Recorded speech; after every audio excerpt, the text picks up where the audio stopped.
Chapter 3. First Ghost Story, Broadcast Announcement, 3. The broadcasting room would like to inform all students that the school is currently experiencing a blackout, so the electricity is not working. Because television transmission is impossible, the entrance ceremony will occur in the courtyard. New students are to gather there. Once again, the broadcasting room would like to inform. The students expressed their annoyance as they started heading out of the classroom. I was just sitting there in a daze. As most of the students began to leave, there were only a few dawdling students and me left when I suddenly recalled something. Now that female teacher will come and chase us out again. 3 years had already passed since that day. But perhaps because the memories of that day are unforgettable, I could still recall every detail as if it were yesterday.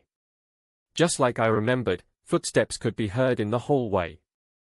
The young teacher discovered us still in the classroom and stopped to pop her head in. "Why aren't you guys and gals heading out?"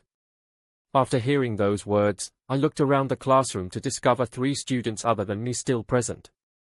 One was a small, puppy-like young girl who still looked as if she were in middle school. The second was a small, nerdy-looking boy with glasses that looked like they belonged to a young master. Finally, sleeping on the desk at the very back was a female student with bleached blonde hair. Those 3 students were still there. "Now, let's hurry up and go out. Also, wake up the kid in the back." The teacher crossed her arms and leaned against the doorway, as if to show that she wouldn't leave until she saw us leave the classroom. The puppy-like girl and the bespectacled boy were glancing at each other and stalling.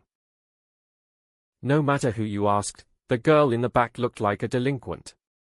Both the bleached blonde hair and the unnecessarily puffy and embellished puffer jacket screamed delinquent. It looks like both of them are afraid of waking that girl up.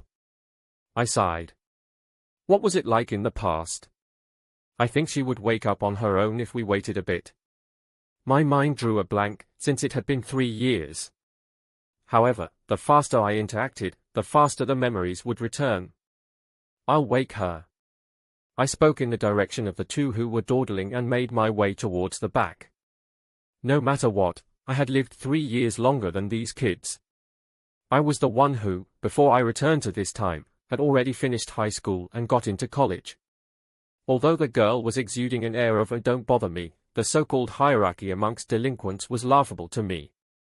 But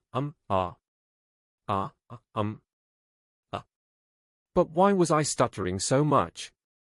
I cleared my throat and tried to speak again.